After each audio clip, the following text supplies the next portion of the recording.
ওড়িশা রাজ্যের পুরী জেলার কোণার্ক শহরে অবস্থিত সূর্যদেবকে সমর্পিত কোণারক সূর্য মন্দির।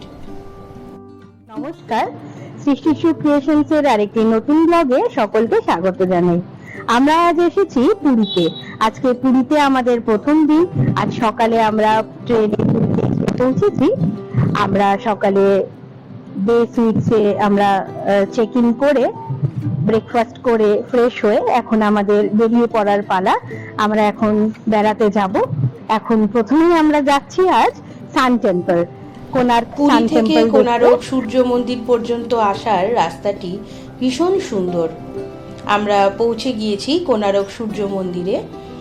বাইরে এখানে পার্কিং এর ব্যবস্থা রয়েছে। এবারে আমরা মন্দিরের ভেতরের দিকে প্রবেশ করছি। এটি টিকিট কাউন্টার। এখানে টিকিটের দাম 40 টাকা প্রতিজন। এটি মন্দিরে ঢোকার প্রবেশ পথ। মন্দিরে প্রবেশ করতে প্রথমেই যা চোখে পড়বে তা হলো এই নাট মন্দিরের সামনের এই মূর্তিগুলো। সিংহ, তার নিচে হাতি এবং তার নিচে মানুষ চাপা পড়ে। এখানে সিংহ হলো অহংকারের প্রতীক এবং হাতি ধন সম্পত্তির প্রতীক। এখানে এটাই বোঝানো হয়েছে যে অহংকার এবং ধন সম্পদ মানুষের বিনাশ করে। এই মূর্তিগুলি একটা পাথরকে খোদাই করেই তৈরি করা হয়েছে। কি অসাধারণ নিদর্শন! কোণারক শব্দটি কোণ এবং অর্ক শব্দ মিলে তৈরি হয়েছে। কোণ শব্দের অর্থ কোণা এবং অর্ক শব্দের অর্থ সূর্য। এই মন্দিরটি সূর্যদেবকে সমর্পিত কোণারক সূর্য মন্দির। এই মন্দিরের দেওয়ালে যে মূর্তিগুলি খোদাই করা রয়েছে সেগুলি বিভিন্ন ধরনের নৃত্যকুশলীকে এখানে পরিস্ফুট করা হয়েছে। সে সময় যে ধরনের বাদ্যযন্ত্র ব্যবহার হতো, যে ধরনের নৃত্যকুশলী সেই সময় ছিল, সমস্ত কিছুই এখানে পরিস্ফুট করা রয়েছে এই মূর্তিগুলি খোদাইয়ের মাধ্যমে। অদ্ভুত এবং অনবদ্য হাতের কাজ। 1255 সালে কলিঙ্গের রাজা নরসিংহদেব প্রথম এখানে 12 একর জমির উপর 1200 শ্রমিকের সাহায্যে 12 বছর ধরে এই অদ্ভুত মন্দিরটি নির্মাণ করেন। এই মন্দিরের গাঢ় রঙের জন্য এই মন্দিরটিকে কালো প্যাগোডাও বলা হয়ে থাকে।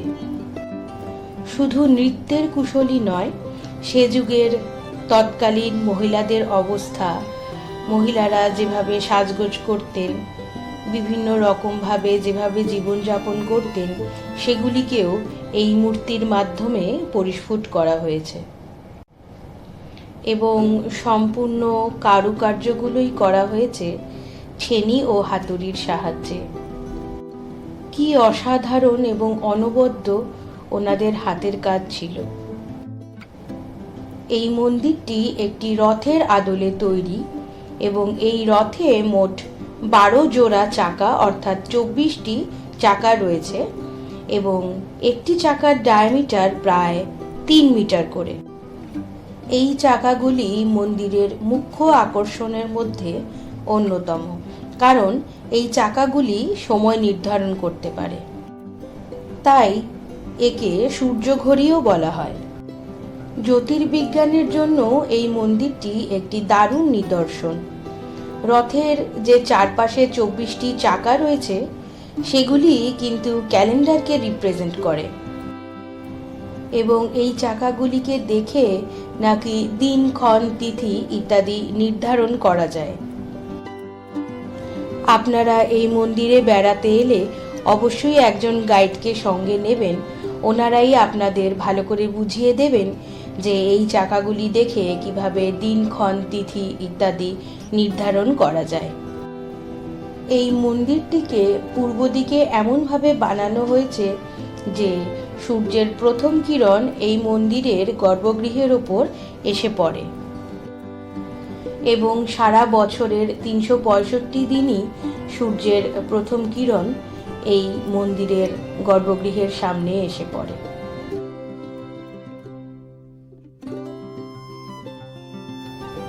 আগেই বললাম এই মন্দিরটি একটি রথের আকারে তৈরি এবং এই রথটিকে টানছে 7টি ঘোড়া। এই 7টি ঘোড়া সপ্তাহের 7 দিনের প্রতীক।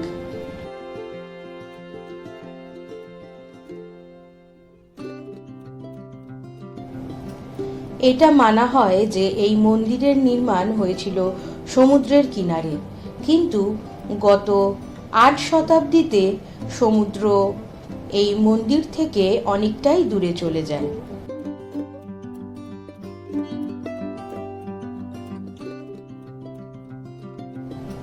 এটাও বলা হয় যে এই মন্দিরের 2 কিলোমিটার উত্তরে চন্দ্রভাগা নামের একটি নদী বইত, যেটা এখন বিলুপ্তপ্রায়। এই মন্দিরটি সূর্যদেবকে সমর্পিত মন্দির হলেও এই মন্দিরে কোনোদিনই পুজো আর্চা করা হয়নি। এর কারণ হলো 12 বছর ধরে 1200 কুশল শিল্পীরা এর কাজ শেষ করতে পারেনি। এই মন্দিরের শিখরে লাগানো ছিল একটি 52 টনের চুম্বক। এই চুম্বকটি 1200 শিল্পীরা কেউই লাগাতে পারছিলেন না। তারপর প্রধান আর্কিটেক্ট বিষ্ণু মহারানার ছেলে ধর্মপদ এই চুম্বকটি লাগাতে সক্ষম হয়, কিন্তু সে ম্যাগনেটটি লাগানোর পরেই এই মন্দিরের উপর থেকে ঝাঁপ মেরে আত্মহত্যা করে এবং সেই থেকেই এই মন্দির অপবিত্র এবং কোনোদিন এই মন্দিরে পুজো আর্চা হয়নি।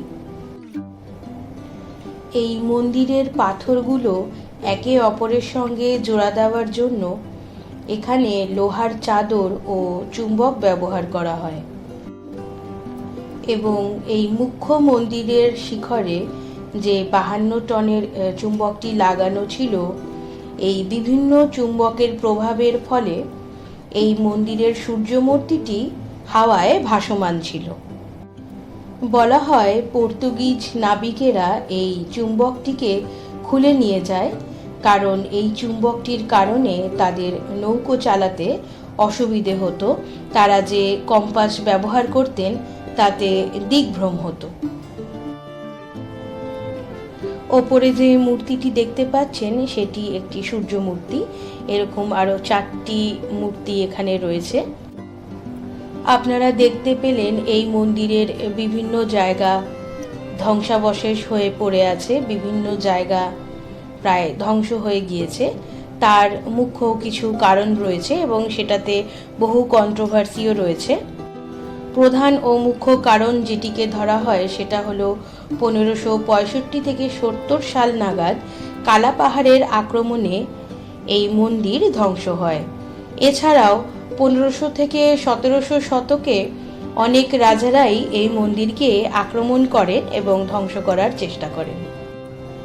এই মন্দিরের সামনের দিকে একটি বিশাল পিলার ছিল, যার উচ্চতা ছিল প্রায় 33 ফুট, যাকে বলা হতো অরুণা পিলার।